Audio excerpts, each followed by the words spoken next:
Already found the perfect date for Valentine's Day. It's February 14th. No, but my dating life's going pretty good.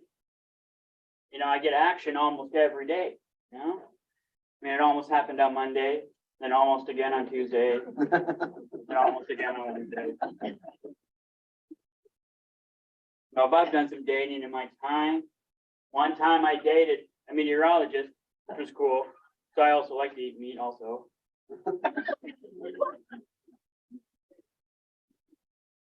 You know, we were in that get to know you phase one time. We're sitting down eating. She goes, you know, where are you from? You know, what's your life like? You ever been abroad? And I said, no, I was born a man.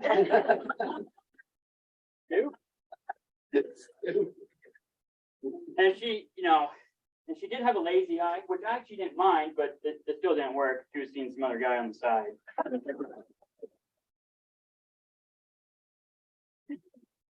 It also didn't work because she was lactose intolerant. She couldn't stand my cheesy jokes. That's enough about me, though. On some clients.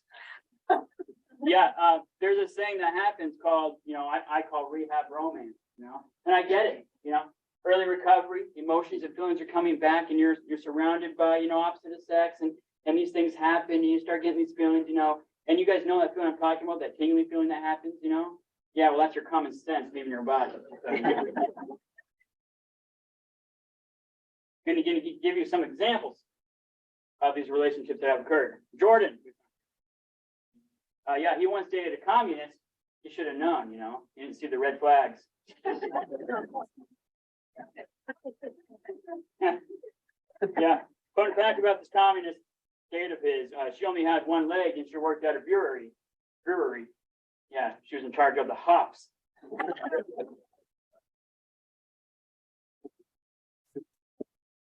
Hannah once dated someone from the FBI. That obviously didn't work out, you know, she was using drugs. They're no longer together. Now it's her FedEx. Hannah's finished over, so you know, she ain't using drugs no more. Nico. Nico. One of his ex-girlfriends broke up with him because he likes Burger King. He said, fine, have it your way.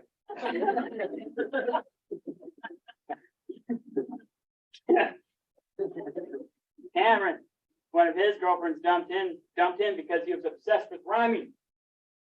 Then he choked. What bad timing.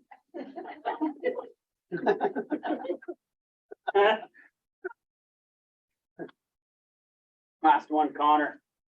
This is nothing recent, but he had this girlfriend he kept trying to break up with. You know, she was trying so hard to get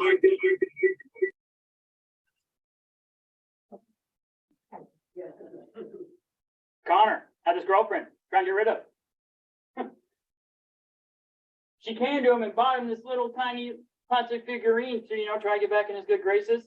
Finally, he just had to say, Lego. You get it, Lego?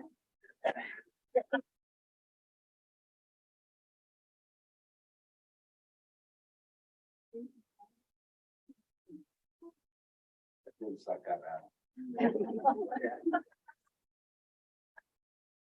I do like him in person. Kyle in person? Yeah, that's it's good. We gotta get him in one of those. It's good when it's good when you're standing up and you're getting your zone. It does. We're gonna get him in one of those amateur comedy nights. Yeah. I like No matter how many times. You know, prior to COVID, we did this Tuesday night thing up at an office in Federal Way, and it was pretty big. Yeah. A lot more people would come, maybe double what's here tonight. But this is a pretty big crowd, but double what's here tonight. And it began to normalize for me that was something that I did. Tuesday nights I go do this thing, but it never ceases to, like, guys, I used to smoke crack cocaine and like shoot heroin and it never ceases to amaze me that I'm sitting in this looking out at people, and you have and there's something that I can teach you or whatever, it doesn't. So after COVID, it went away, or during COVID, it went away, and we didn't do it very often. And then we did on Zoom, and now coming back to this, it's still shocking. I used to drive to the office, and every time I drive to the office at 7 o'clock on a Tuesday, I would know for sure that no one's going to show up this week. Like, there's no way they're going to come back after what I said last week, but they would. And so I just want to say it's still an awkward position for me to be in. Like, I have something to to do, and the stuff that I teach, I want to make sure that necessarily that doesn't mean I'm good at it. We have a contractor in the house. They want a private contractor.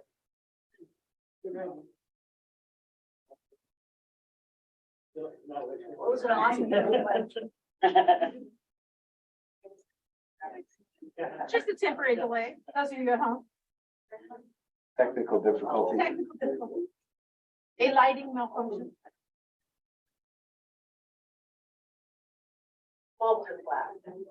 Okay, all right, we're good. We're good. Okay. Recovery. Okay. So when I got sober at 37, I remember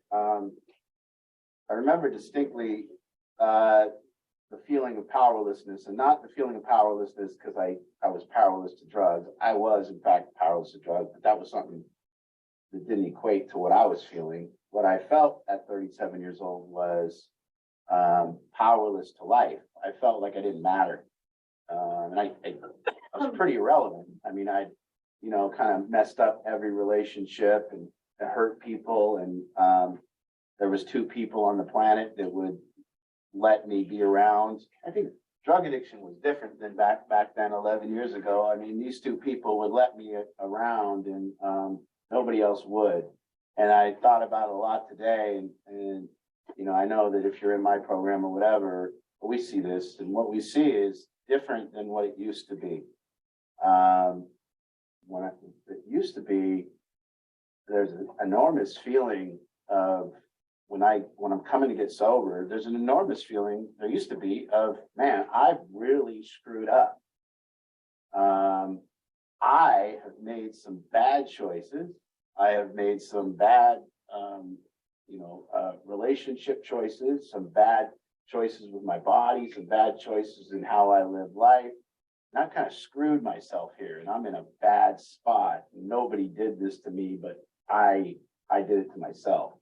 And that used to be predominantly kind of the theme that would be around in treatment. And it seems a little different now. It seems like most people come and they're like, I've been getting screwed. I've been traumatized. I have, all this bad stuff has happened to me. And it's very odd. So you don't know anymore who's the perpetrator or who's the victim. And then lo and behold, what we do in the program is we try to bring somebody to a place where they see actually they in fact were the perpetrator. They in fact did cause it, and they did kind of make some bad choices, and it did hurt a lot of people, and whether people did things to them or not is irrelevant. It's more about what they've done and what they can do to fix it. And, so for me, there was no question that I hadn't screwed up royally. There was no question that I didn't matter. And by didn't matter, I mean, I couldn't call anyone to hang out with me. I couldn't, what is it? I just heard crinkling. I couldn't call anyone to hang out with me. I didn't have a career path. I didn't have people calling me for jobs. I didn't have people calling me to hang out. I didn't have any girlfriends. I was alone, and I was alone with the 2 people that could still endure me and still put up with me. Thank God they did. And, that's just what I had. So the thing that I wanted was I wanted to matter. I wanted, even when I was younger and I worked at offices, I remember working at offices and see that all the important people go in the room for the meeting. And then I was always out, like, having to still do the job or whatever it was. And I always remember thinking, man, I want to be one of the important people in the meeting. I want to be able to go in there and matter. And so there's this feeling of powerlessness that I had, and a disrespect and a demoralization. And that's what I was left with. Now I hope, And that I hope that the people that come to me are in that same boat, because it's beautiful. Because if you figure out that you don't matter, but you want to, and you figure out that you don't have respect, but you want it, and you figure out that you don't have good relationships, but you want those, and that's great. And then the other half of the room here is parents, and maybe they do matter, and maybe they've mattered in a lot of areas in their life, and they've made a lot of friends, and they have a lot of friends still. And but what you're experiencing is a different type of powerless. You're trying to influence a positive direction from another human being, and you're trying to make that happen. And so, all the same, what I come to the realization was the first thing that I had to focus on. And why I'm telling you this is because I want you to understand that we teach under 3 umbrellas. Pretty much every time I'm talking about one of these 3 areas. And if you come to more meetings or if you do this, I'd like you to have a little outline of, and I don't tell people this, I just do it. And the first area that I began to work on, and that's the one I could teach, was I had to work. Kyle, you're really distracting. Sorry. He's sitting there. You take off his face for this one. The first area was management of my life. I had to actually manage my life to a point where people could look at it respectfully. And then along with managing my life, I had to put back in some values that I used to have. So I had to like go back to the core of what makes a human being matter and what makes a human being valuable. And what I determined was really early on that there is only one thing that really makes a human being valuable, and that's a human being having values. And so I began to put these values in place. And the first thing that I said was, I got to keep my word. Whenever I'm not going to lie no more. I'm going to keep my word. I'm going to, at all costs, do what I say I'm going to do. And I'm going to try to promote my own integrity. And so I really focused on values, and I focused on the details of managing my life. And that's simple, like making my bed and washing my car and going to the dentist and, getting my teeth back to the point where they can be visible and I don't get embarrassed. And I had to get back to like clean shoes and clean clothes. And I had to learn how to hold on to the same toothbrush for longer than a week. And these kind of things that I had to look at. And management of values is the first area. And that's one of the areas that we begin really to look at. And I thought I could manage and value my way through life, and everyone else can just kind of screw off. And I thought if I was a better manager and I got more stuff and I had more values than everybody, I can kind of everyone can screw off. I should be good then. You should respect me. I shouldn't get angry, nothing. Just, these are my values and I'm better than you. And that's kind of how I played that game, was like, now I'm better at everybody. I keep my word more and I manage my life better. And therefore everyone should come around me and let me tell you how to do it like I'm doing it. And then I tried that. The next thing that came about was, oh, well, that doesn't do anything for these things called anger, resentment, upsets. There was this whole other area that I was losing ground on. That yes, I'm managing my life and I'm having values, but I'm pissed off all the time. I'm angry. I'm resentful. I'm constantly upset. I'm not where I'm at. I'm supposed to be here at work, but I'm somewhere else in my head, and on and on and on. And that's when the discovery of, and then there was a higher seeking. There was like, okay, but there's got to be something else. There's got to be something else other than just this life thing. There's got to be like self-actualization or some type of consciousness or awareness. And that's where mindfulness came into play. And so now mindfulness was the 3-year journey for me. That was it. Forget values and management, that stuff. I'm going to do that, but that's not important. What I really need to do now is get rid of my upsets, and I need to get rid of these resentments and this anger and this, this righteousness that I had, and mindfulness. And now I can be present. So what mindfulness meant to me was, and now I have to watch myself.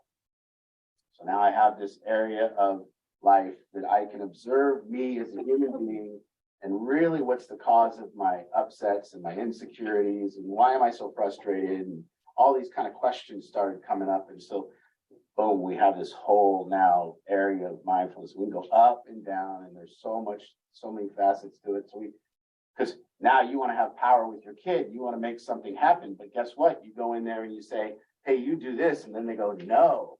And then you go, and that's it. Now what do I do next? after I ask them to do it and they say no, what am I going to do? I'm just going to get pissed off. So mindfulness comes into play that you have to now observe yourself in these times. Then the last thing that happened was I was like, okay, well, shit, if I'm going to matter, I'm going to have to like connect with people. And so now I started seeing what the game is, life, the game. What is it? And I started determining that relationships are the game. And so now I have these two areas of practice. I have values and management. I have the mindfulness practice. But now where do I play with these things at? How do I see if I've grown? How do I look and see if and measure myself in these areas against something else? How do I try to, well, now I need to try to get things done. More specifically, I need to try to get things done with other humans. More specifically, I need to try to not be angry with the other humans. More specifically, I need to I need to be able to actually connect and then be lovable and all this work. And so the game of relationships, so it's really clear. Mindfulness is the practice, values and management is the practice, and relationship is the game. And each one of these things, mindfulness increases your power, and these values and the way you manage your life increases your power. And now you have power to play the game and you can matter. Because only people that matter have values, and values are my ability to keep my word. And so now, tonight, we're just going to talk about the game a little bit. And because I think people are either here because they want to get something done, influence, or you're here because you'd like to matter. And the game is where it's played. If you don't have any good relationships, I find it very hard that you would matter. Really feel mattering. So last week I touched on forgiveness, and one of the, just a blurb of what I mentioned was, and I'm not talking tonight about relationship boundaries, and I'm not talking tonight about being the bigger person. I like that one. I like when somebody goes, I'm just going to be the bigger person here. You're an asshole for sure if you say that. That's 100%. Anyone that says that, I'm being the bigger person, isn't. No way. It's pointing out, I'm just going to be the bigger person here. And I'm not talking about boundaries because I don't believe in them. And that might be hard for you to understand, but I don't believe in them the way that people teach them. I believe that people in this area that we're talking about relationships and recovery, God, that's the number one thing that has to, we're going to do a talk tonight on boundaries. Well, you're going to tell me how you're going to fence yourself in. You're going to tell me how you're going to protect yourself. You're going to tell me how you need to have boundaries from the bad people and you're good. That's what anyone that says, I need boundaries says. That's what you're saying. You're saying, I'm good, they're bad. I got to have my way of protecting myself from the bad people. And that's just not true. And so a more specific way of saying this is I want to talk about power in relationships, and I want to talk about what it means to have that. And then I want to say, how, in order to have power, what you have to do is you have to be the responsible party. Now, responsible for what? Well, responsible for completing this relationship, responsible for forgiveness, responsible for the one, and not responsible for it paying the bills or anything like that. I'm talking about when I say I'm responsible for a relationship, what I'm meaning is I want the relationship good at all costs. All I want is a good relationship. And that makes me responsible for it. And sometimes I'm being in a relationship with somebody and it's incomplete, meaning we had an interaction and it didn't go, or there's a resentment, or there's something on either party's side.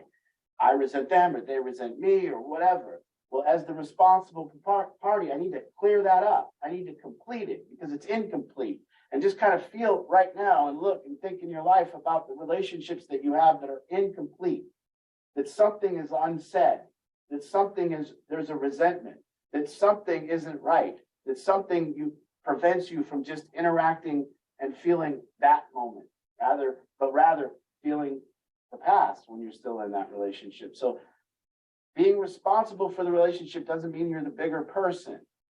What it means is you want a good relationship at all costs. You're willing to give up being right.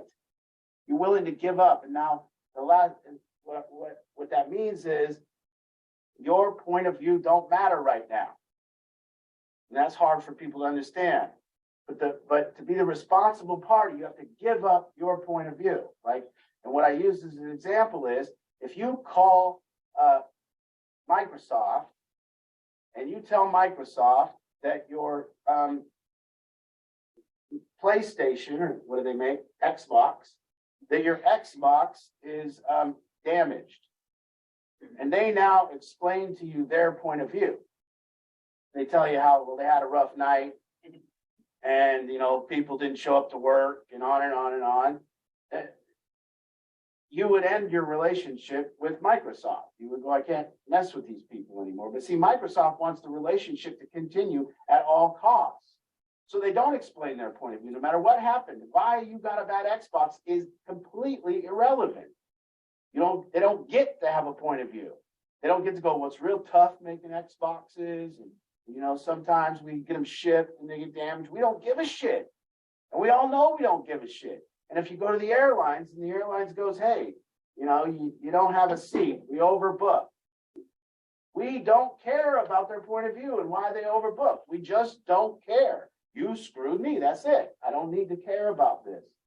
And if the airline was now trying to explain to us their point of view, once again, we would end the relationship. And so what I came to realize that if I wanted to matter to people, that my point of view doesn't matter.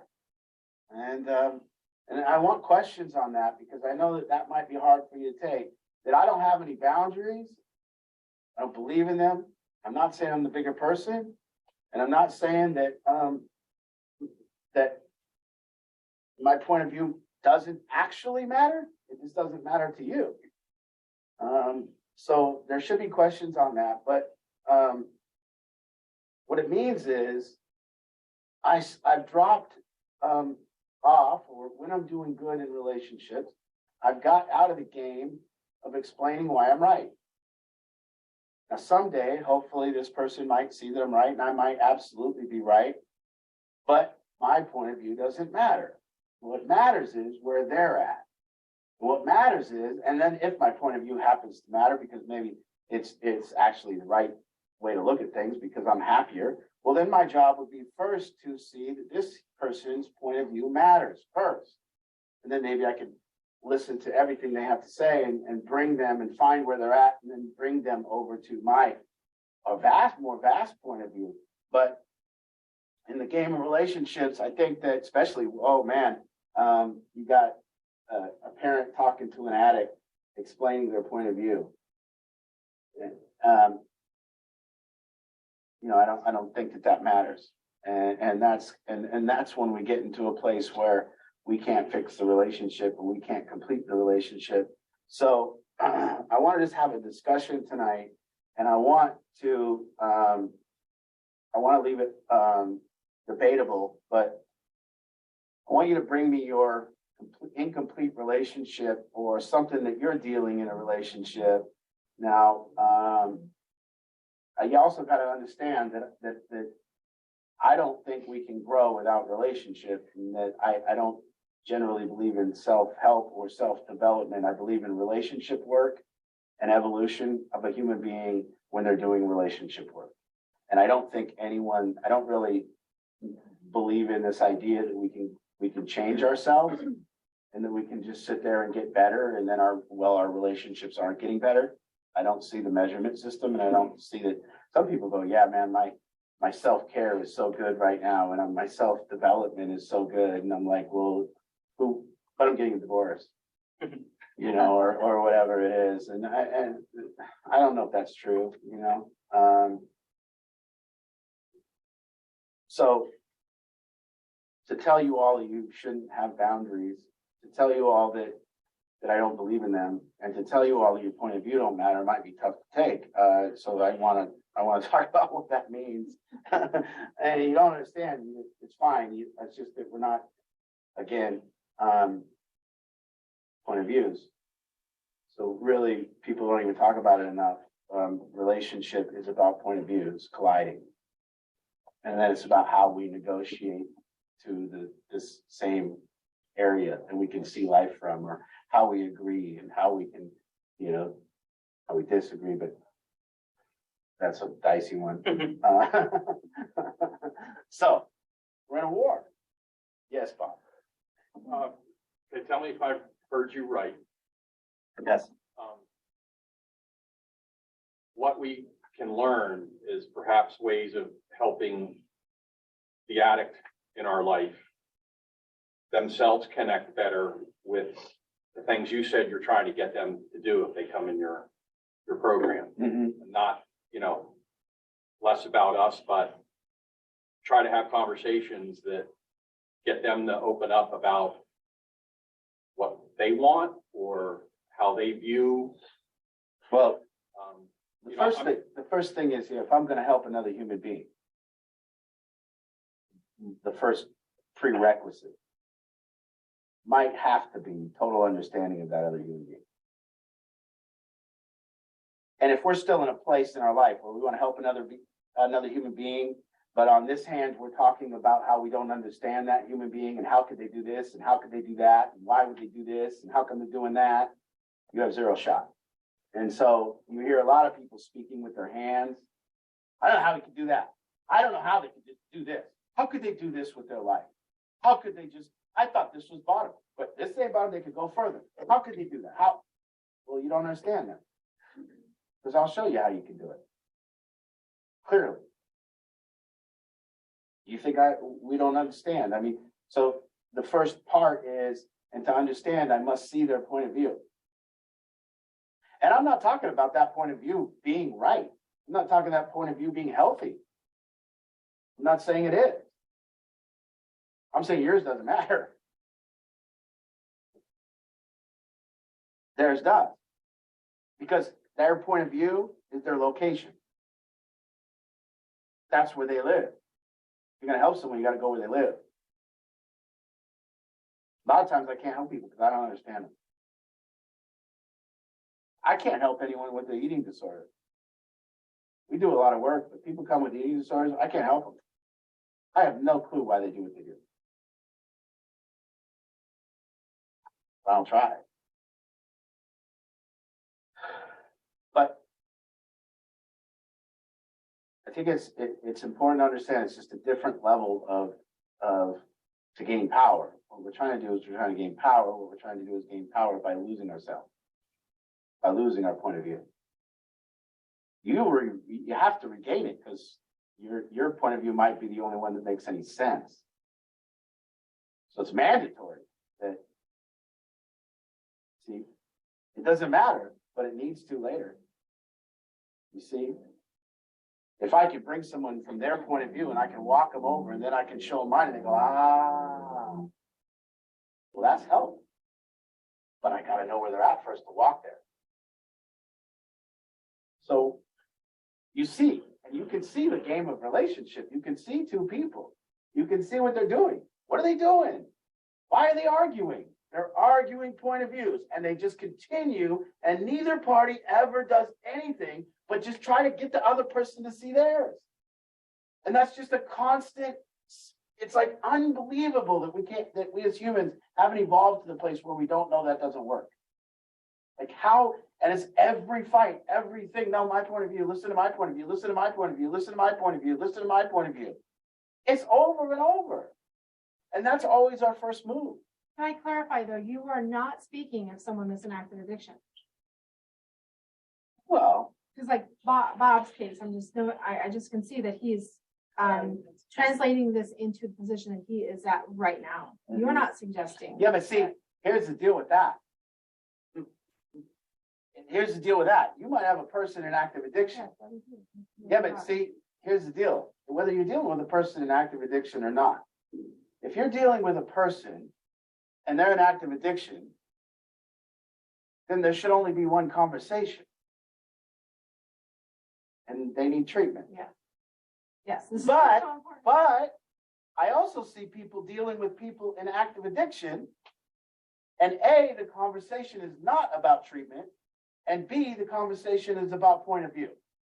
So now, even worse than arguing with a normal person, your point of view, You're trying to get your point of view across to a person in active addiction, which is more embarrassing. So, which is more irrelevant. So at that point, until you get to the game of relationship when the person is out of active addiction, then you can do the work I'm talking about. But if you're going to do that kind of work with someone that's in active addiction, they are very good at getting you to talk about other things other than them going to treatment. That's right. They want to argue the past. They want to argue what you did wrong when they were a kid. They want to argue, every mistake you've ever made. And they want you to see that. They want to argue, blame, and I'm saying, I'm saying yes, specifically in your relationships after they're sober and your relationships with normal people, don't argue point of view, but seriously don't argue point of view with this person in active addiction. That's insane. That's not our job. Our job is to get them to treatment. That's right. Bob's job isn't to understand what's going on right now. His job is to get him to treatment. Well, first of all, a person in active addiction is pretty easy to understand their point of view. I mean, bring drugs. Do you have drugs? Do you have a place I could do drugs? Do you have money so that I can buy drugs? And leave me alone so I can do drugs. So that's pretty easy. And then we begin to talk to that person and tell them, listen, you're really doing it to me. It ain't that. Okay, we've got a question here on the chat. Yvette, let me try to scroll back to it. Art, can you give us an example of how to start a conversation like what you are describing?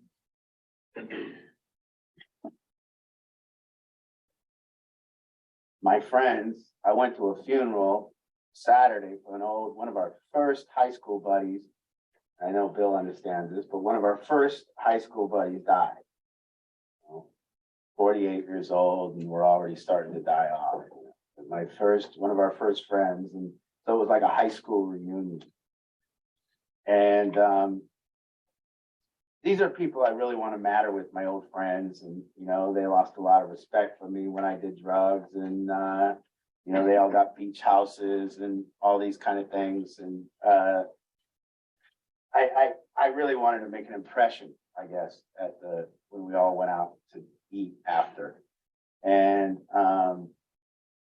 of course, there's Seattle, Kirkland, Issaquah kind of guys. They all work in the kind of tech world, and they're pretty woke. They, I'm not. Well, I mean, I am, but I'm not. But they're liberal. They're real liberal.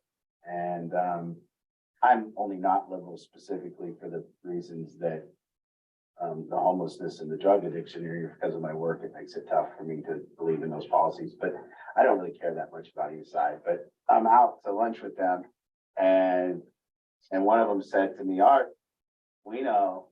I've never told them either. I don't know how they knew. They go, we know you're pretty conservative or whatever. And I was like, I never even say anything. But they now I have two alternatives here. I want a better relationship, or I want to get my point of view across. I have to, at this point, determine which one's important to me. And there I am, right in the middle of it. I got to determine, am I going to shy away from this and go, I don't want to be around these people? Or do I have to go, wow, these were my good friends in high school. They've got, they always had a good head on their shoulders. They've experienced life differently than me.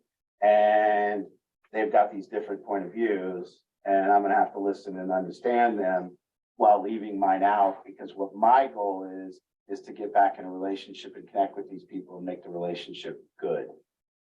And so now or I could have explained my point of view and how they're wrong. Which one's going to work? And how am I going to get long-term success in this relationship? So I just listen to what they have to say. And okay. And it's maddening. And I don't really, So I have to. So there's an example of well, you're just asking questions. You're just actually trying to understand. And then, even if I'm trying to help them be better people, and I believe that they're not, I got to hear their point of view and then go, now, let me tell you why I'm right.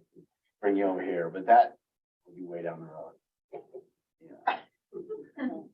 But that's probably not the case. So again, you have to start with, I'm going to be responsible for the relationship. And you look at it like this. If you have a 5-year-old and your 5-year-old says, and the reason this wouldn't happen is because you're responsible for the relationship with your 5-year-old. So if you're out at the store with your 5-year-old, and your 5-year-old says, hey, I want this toy. And then you sit them down and you show them the bank statements and you show them the checkbook and you really, really get your point of view across. And you go, you need to see it from my point of view. I know you want the toy, but what you really got to look at is my finances. And you got to see here. But you would never do that because you're responsible for the relationship with a 5-year-old. But as this person gets older and as this grows up, we start losing our responsibility for it. And now we start blaming. And now we start wanting to say that their point of view is wrong and that we want to bring it to ours. And so now we start this process of not being responsible for the relationship, but rather trying desperately to get them to see our point of view so they listen, so we have power. And that's what we think power is. We think power is being right. And so it's the same for me with all people, and I don't care. I'm sitting here with you guys, and I'll call you I'll say, well, it's like you're a bunch of 5-year-olds. No, it's not that you're like, but that's how I feel. I feel like if I want to help you, I have to understand you, not you understand me. So, what good is it going to do if you understand me? And so again, how my ability to gain power in relationships is my ability to lose my point of view, my ability to lose my opinion. Now, that doesn't mean you've lost your point of view and you lost your opinion. It means in this game, I've given up going down that road. Okay, next. All right. We can go. I think Guy has a. Yeah, can you hear me okay? Yes. Hi, Guy. So is part of this, there's this mechanism we all have in our head. We walk around, whether we like it or not, we're judging people. And it's constantly surveying the landscape and it's judging. And I know that's part of the thing that I'm trying to work on is I can't turn it off, but calm it down. Is that sort of on the same wavelength you're on right now, talking about anyways? It's really, really hard, and it's something I work on every day. Don't judge, don't react to what this thing is saying inside your head all the time. Mm-hmm. Yeah. So, Guy, more specifically, what judgment is doing, and I don't just try to not be judging, because what judgment is very effective, and judgment is very good that we have it, and we had to have it, and we had to judge whether we could walk on that side of the street and it was safe. We had to judge whether we could touch that animal or not and it's safe. We have to judge whether we can eat that berry or not. We have to judge where this environment is going. We have to judge what people are about to do. We have to judge. Judgment is good. It's a very useful. If we didn't have judgment, we'd have no end to our difficulties. So judgment is a useful tool and we need it, but there's a reason that people are more judgmental than less judgmental. And that reason is insecurity. And so to understand if I want to lessen my judgment of other people, I have to actually work on my insecurities. And if I work on my insecurities and understand, then by that I mean, okay, I'm judging this person, I'm getting angry or I'm getting frustrated, and that's because I'm insecure. And then going back to, I got two moves here. I can gain power. I can gain power and I can gain openness, or I can create a boundary against that person and I can shut down a lower, and I can play my point of view of why I got this boundary over and over in my head, and I can get smaller. So we're not talking, but that's no growth, and that's not mattering, and that's not making a difference. That's losing the game. And so he's very right. I'm very judgmental. I was judgmental of every aspect of recovery, other than the one I said you need to do. So if you didn't do the thing I said to do, then I would judge you. If you're doing Suboxone, if you're doing this, then I would judge you and tell you you're wrong, and that's not the right way to do it. As I've gained security in what it is that I do, I don't judge those anymore. So I can now I can measure my growth through the lessening judgment of that area. And I didn't shut boundaries down and say specifically, if you don't like my way, stay away from me. You can't do it. I'll kick you out. Instead, we expanded and we took on more ways, and we didn't have boundaries, and we didn't have our point of view. We listened to the other people's point of view, and we let them do it their way. We have people in our program that smoke weed. We have people in our program that take Suboxone. We have people that do what they do. And you go ahead and do what you do. If it works, good. And we got there because of this kind of work of understanding that, well, maybe we got to listen. Maybe we got to be open to it. So that exactly proves exactly what I'm talking about tonight. So, judgment comes along with our point of view. Yeah. Interesting. So, thank you. I can really see, when I'm scared, because the exact time that I'm scared and fearful of any group of people, like tonight I won't be because I know all of you or whatever. So tonight's easy for me. But if I was doing this in front of 50 people I didn't know, I would be very judgmental, very scared. Gotta watch out for that person. They might not like my point of view. And oh man, there's somebody with dreadlocks coming in. They're not going to listen to me or whatever. I go down whatever road. So did you just call me very insecure and scared? I think you did. But yeah, I get it. Thank you.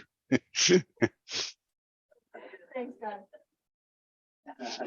Nice. Called you that in a nice way. I know. But I get it. It's so true. Okay, next question.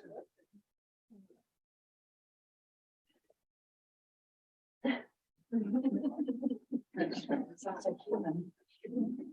Now I know you're in this field. First thing anyone's ever going to tell you, you're just going to go anywhere, and you can go almost anywhere. And then you go, hey, I have a kid that's an addict, and then the person's going to go, you need boundaries. First thing they're going to say. You're going to go to a marriage counselor, boundaries. You're going to go anywhere. They're going to try to tell you boundaries.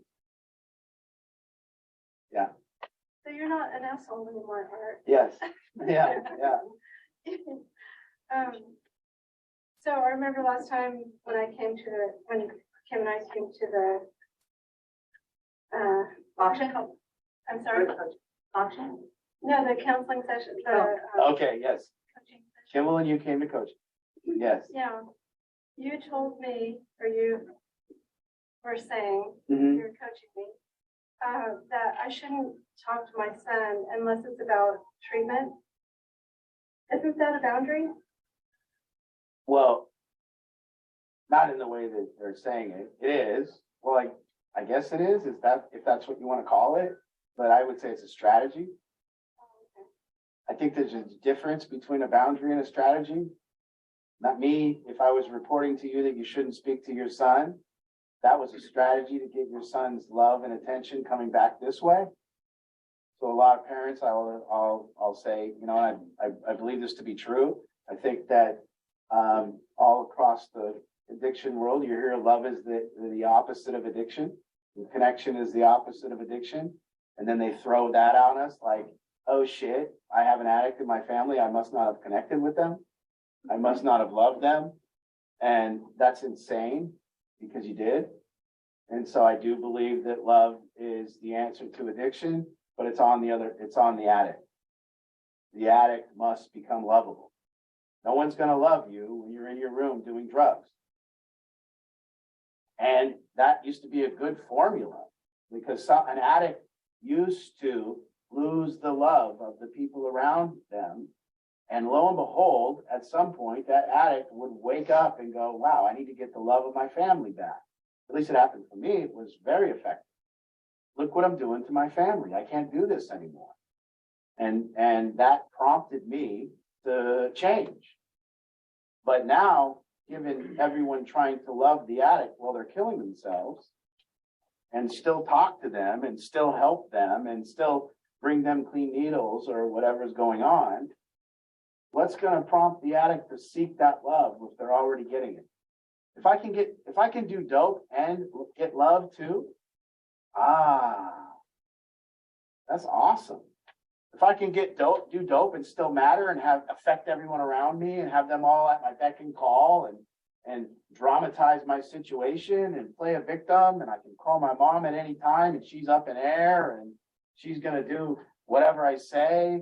Geez, I got control of the world. Why would I stop doing dope? I own you guys. But if you look around and your family's walking the other direction and you're lonely and you know that what you're doing is wrong, you might stop. And yeah, I felt in your case specifically with Nate, that's a strategy for you. Turn around. Anyone knows. You ever play hard to get? It works. Playing hard to get works. Chasing doesn't. Any guy knows this. Any guy in the world goes to the bar with a watch and a wedding ring on, you can't stop getting hit on. If you go to a bar and you don't have anyone and you're single, boy, you're the most needy thing there is. You know? And so I was telling you, play hard to get with your son. He'll come back. It works. All young men want the approval of their mother, but if I can drink and destroy my life and still be approved of. I want to add too, I would describe, and maybe I'm wrong, but I would describe boundary versus strategy in that scenario, Teresa. Like if you look at that as a boundary, that is like in protection. So you're in protection mode, that would be a boundary. That's not what he's saying. He's saying it's a strategy. It's you being powerful. So it's not, there's no protection in that. And so when he talks about, he doesn't believe in boundaries. Right, it's like somebody might tell you, don't speak to your son because he's in active addiction. And then what they're saying is, don't let him hurt you anymore. Yeah, and that's not what we're talking about. Don't do that. Don't let you be this fragile bird and you need to protect yourself. Yeah, no. I ain't saying that. This is actually, he's saying be powerful. And as a strategy, only speak to your son about his addiction. Be powerful. That is not in the realm of boundary. So that would be the difference. Boundary says, you're going to behave like that. Don't hurt me anymore. I'm not going to speak that. And boundaries are about your point of view and about protecting your rightness. And strategies are about getting him sober. Being cause in the matter. Feeling responsible for what you're doing. And to understand that if I speak to him and love him, and mothers across the board, please understand this. And I say it to almost every mother. Treat your son like he's your husband. He ain't gonna get away with this shit. If your husband was out in a hotel room cheating on you, and you just go, I want you to know that I'll always love you. That's not gonna work. He ain't coming home. He's gonna be, oh, this is great, man. I get to sleep with other women and she always love me. I'm staying. All right, be home in a week, honey. Have some food ready for me when I get there. I might be hungry. This one don't cook.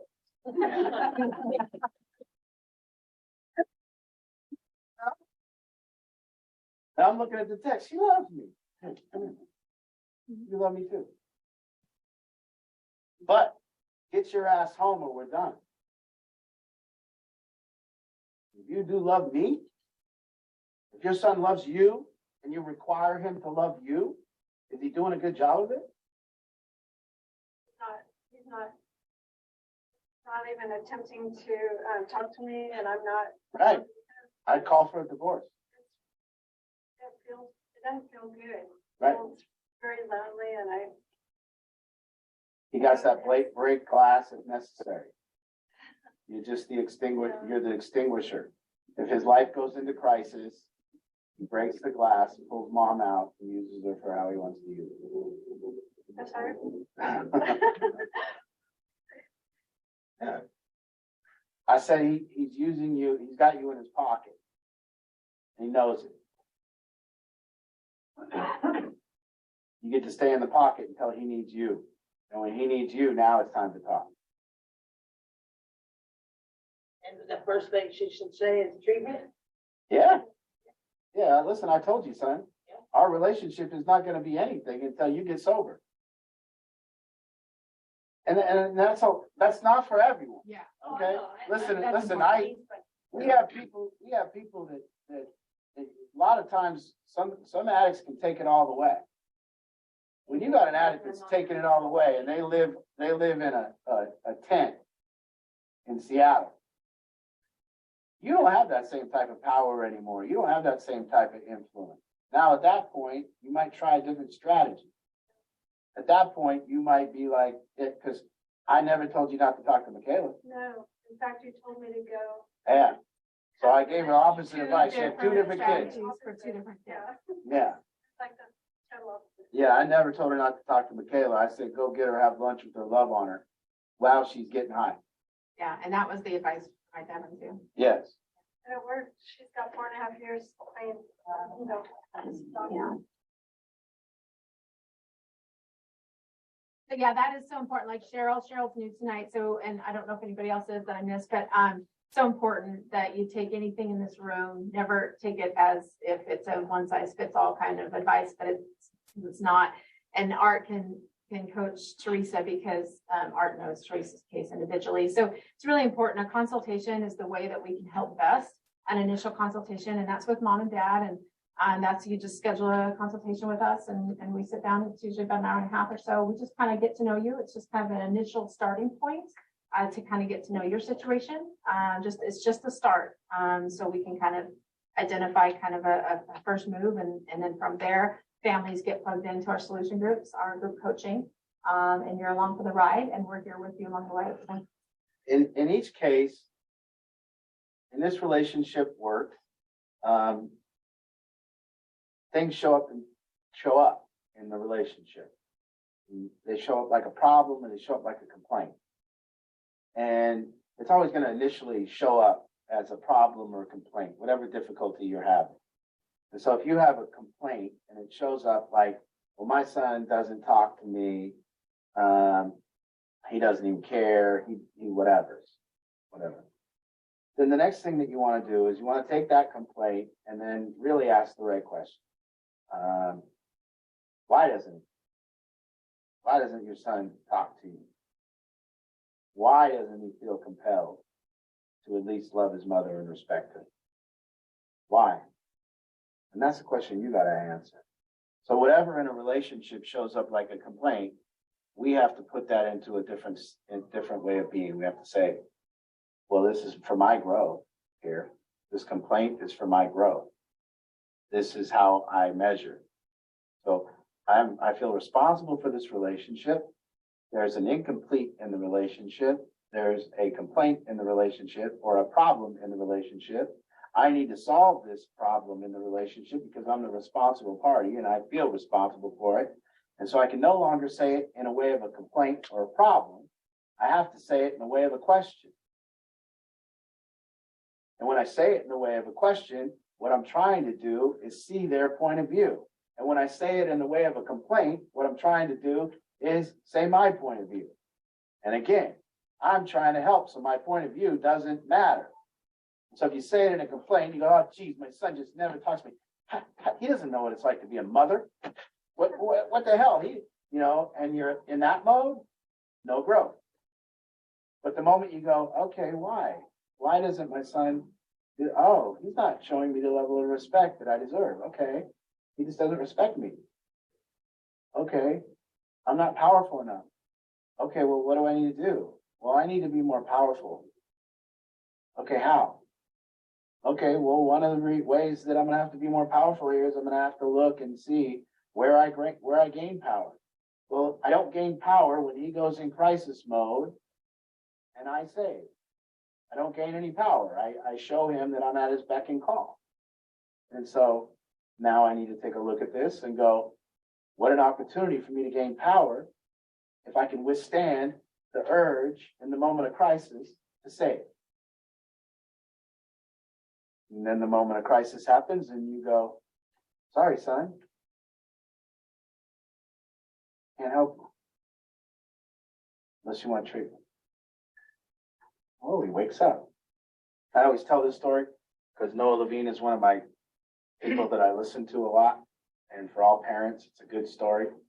And what true power is, what true ability to help is. Noah Levine was a young criminal, and Noah Levine is a person who started what's called refuge recovery. And it's a Buddhist kind of recovery format. It's great also, just like every other format. But he was in a lot of trouble and he kept going to jail. And then finally he got arrested and got put in juvenile hall. And he was like 16 or 17 years old. And this one was real serious. And he called his dad. His dad's name was Stephen Levine. And Stephen Levine brought Buddhism to, it's part of the Jubus, the Jewish Buddhists that came over and brought Buddhism here. And his dad was a big Buddhist teacher. And he calls him and his dad said, oh, and he's like, Dad, I need help. I need a lawyer. You need to get me some help and get me out of here. And he's like, his dad goes, great, I'll get you help. I'll help you. Call me back at 9 p.m. tonight. And so Noah just went around the tank, like telling everyone, I'm getting help here. This is going to be great. My dad's getting me out of here, whatever. And at 9 o'clock, he called his dad and his dad said, okay, are you somewhere quiet? And Noah's like, yeah, I guess. And he goes, okay, I'm going to teach you to meditate. There's your help, son. And that's power. That's nothing else but,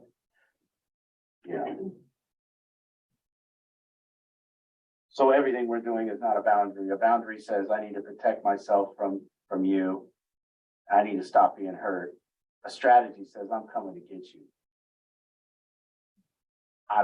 You can't hurt me. You do what you do because you're doing what you do, and I get that, and I understand why you do what you do, and you're in trouble, and here I am, and I'll be down, and I'm going to be there with my strategy to help you. And that's why we teach what we teach rather than, because we're coming from a platform here of absolutely, a family is what makes a difference. The hardest drug addict to get sober is one with no family. And there's many reasons for that. But that's the hardest. You will find it hard pressed to find an addict not getting sober for their family. Just the idea that anyone wants to get sober is crazy. Who wants to get sober? When I can do drugs, have fun. All right, more. All right, we got 15 minutes left. Who's that? A lot of good interactions. I like it. It's helpful. Any questions? Any confusions? The idea of boundaries, say you have somebody in the basement doing drugs and it's always brought out, well, my boundary is you can't do drugs in my house. But they're doing drugs in your house. Yeah. Yeah. Yeah. A lot of people say, well, that's a boundary people have. But Yeah. you can't do drugs in my house. I love that one. Yeah. I love that one. That's a great boundary because 100% of people that says you can't do drugs in my house, I've had people doing drugs in their house. It's like 100%. It's like, yeah, it's like, where does a heroin addict do heroin? Wherever they're at. Yeah. like, where does a drug addict do drugs? Wherever they're at. So to let a drug addict in your house and then to say, don't do drugs. That's like. But a lot of people would say, well, you're out of the house because that's my boundary. Yeah. You're describing that as a strategy. Yeah. You're not kicking people out of your house because it's the boundary. You kick it because It's a you requirement. wisened up and you know they're not going to get sober in your house. Yeah. But if I was at my, no, don't do that. But it's always used as an example of a boundary. It's not really a boundary. No, that's just insanity. Like it would be like saying, you know, my boundary is no low air pressure on my tires. I just put the air in there. You know, I have a strict boundary against low air pressure. Well, what does the tire think of it? Well, keeps bucking me, but and that's the exact, yeah. It keeps losing the air. Well, what the hell? Well, your boundaries aren't working. Yeah, it'd be like if I said I have, you know, if I got the kids and then go, you know, you're a drug addict, you've been a drug addict for a lot of years, and you're in my program, and the one thing I require is that you don't do drugs. And then if you do, you're out. Well, that'd be my boundary, but I wouldn't, that would be a great, because why didn't that work before? People telling them not to do drugs in their house. Well, they got a drug problem. So, you know, it'd be like, that'd be great. It'd be such an easy to program. Hey, come to me. The moment you get here, eliminate your drug problem. And as long as you keep it eliminated and have it don't come up and you use drugs again, you get to stay. Well, I wouldn't even need any staff or groups or anything. We just we just tell them not to do drugs. Oh. Kyle, go home. Right? They're not going to do drugs.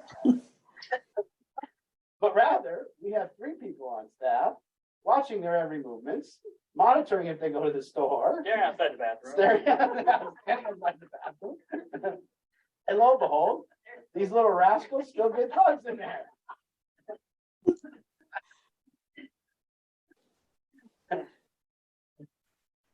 Okay. Hey, Pam. Hi. Hey, Art, I just had a kind of a, I don't know if it just kind of an epiphany, but my husband and I tend to watch all the old shows on TV. We were watching Dragnet one morning, and it was about drugs. And all the kids that were brought in that were ratting on the others that were, you know, selling the drugs, they all had only first names. And I remember the whole time Chris was doing drugs, none of the kids had last names unless I personally knew the family. And that should have been a red flag right there. But they all had first names. That was it. So it didn't change. I mean, Dragnet back in the 60s and early 70s, they all had first names. Nobody had a last name. You know, I had a girlfriend. I had 3 girlfriends before this one, and I had my little 10th grade girlfriend, and then my 11th grade girlfriend, and then my senior girlfriend, and then the senior one that went 3 years into college. But these 3 girlfriends, they always told me that I can't cheat on them, and then I did. And they told me that if I cheated on them, I would be out of their life. So I think what I did as a young 17-year-old boy is when they told me that if I cheated on them, I'd be out of their life, I wanted to test that theory. I want to see. And so I went out and, you know, I seen. And lo and behold, it was a great little power struggle because like I was always the powerful one in the relationship, and I had all the, they call it having hand. I had the upper hand in the relationship, and then when I would cheat, they would get the upper hand. So it was this fun game where I could then bring flowers and try to get them back and see if I could win it over. And I did that 3 times. And then I got to college and I met Kendra, and Kendra never told me that I couldn't cheat on her. She never said anything, and she didn't even discuss it or worry about it. And then I cheated on her, and then she never talked to me again. And that's what's called a boundary. But that's not something that you have to put in place. That's not something that you have to state. That's not something that, you know, your teachers, and so what I'm talking about is this creation of boundaries, this thing that I have to say, and I don't really believe in it. And I say it because I don't want you to do this certain thing. And I want you to stop doing what you're doing. And I say it because I want to protect myself because I'm hurt by what you do. And then basically, I have a real trouble because as soon as I state what the boundary is, you seem to be pushing right up against it, or the person seems to be pushing right up against it. And you're stating something like telling somebody exactly what to do. And it's kind of like rules. You know, I was at treatment in Pioneer Center North, and they knew this game. They knew the understanding the boundary game. They knew it great. And I'll tell you how they knew it. We were all up at, there was 80 of us ex-convicts up there, 80 on the guy's side, 40 or 80 on the girl's side, all ex-con, barbed wire up over the fence, lockdown facility. You had to sign yourself in there for 60 days. And then they told us no coffee. Can't have any coffee, no caffeine. We couldn't have any caffeine. So lo and behold, you know, there was bank robbers and you know, all different types.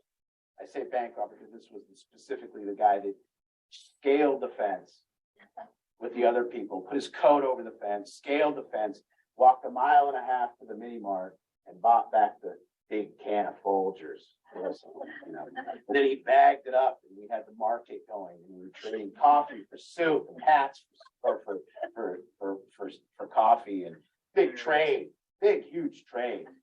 And I got myself a little bag of the coffee, you know, real undercover. And I was in, you know, I had my little bag of coffee and I had a plant. They gave us a plant to cultivate and grow. They knew we couldn't take care of anything. Here's a plant. Let's see if you can water that good shit. So there. But my idea was I'll put my coffee in the ground, in the dirt of the plant underneath. They'll never find it. This is genius, you know. And then I had to pull it out, replant the plant, whatever. But I had my little thing going, and every morning I had my cup of coffee, and then lo and behold, there was a shakedown. Oh boy, they came in like a, you know, SWAT team, and and they nailed us on all the coffee. They just nailed us. All account for the coffee. Oh yeah, I'm trumped up charges. I mean, I'm just done. And so I had to face the board. This was this huge U-shaped table, and you sit on the one end in a chair, and this U-shaped table. And I was there because I didn't want to go to. I was on probation anyways, but I was still young and still an asshole. So I got up to the board and I go, "What in the hell am I doing here? Why would I have to be up in front of you two for Folgers coffee?" I said, "I used to do heroin. I'm trying to quit heroin, and I'm irate. I'm yelling at these people." And this really smart lady, she's the president. She brings me aside. She takes me outside. She goes, "Calm down for a second." She goes, "Why do you think we make coffee illegal here?" And I was like, I don't know. You're stupid, you know. And she goes, "No, see, the guy that scaled the fence and went and got the coffee, he's an alcoholic. And he jumped the fence, went down to the mini mart that sold all types of booze, and he brought back coffee." And they really clearly understood boundaries. They really clearly understood the fact that if you set the boundary right here, that's exactly where the people will go. And they knew that. And that lady told me that. She goes, "We make coffee illegal because they won't go get beer. They don't sneak drugs in. These dipshits," she said, "are all trying to sneak coffee in." I went, got it. Got it. Smarter than me. Thank you. And I never did respect that lady again. I thought, wow. Yeah. So if you're a woman and you have a man and you want to tame him or whatever you want to do, create the boundary somewhere else. Tell him he can't go out on Sundays or something like that. Give him a little, you know. Yeah. Just put the boundary where you want him to go. No? As soon as it turned into not a lockdown, they let you have coffee in the morning. Yeah. Yeah. Well, 33%.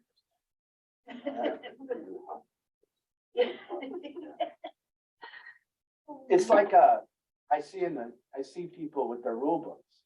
You ever see a company's rule book? Every company rule book it was just created over a 10-year period where they just kept adding shit that happened.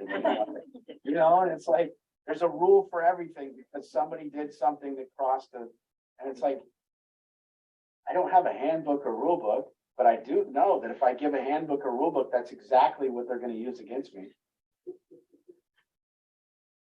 It doesn't say in the rule book that we can't poop in the yard.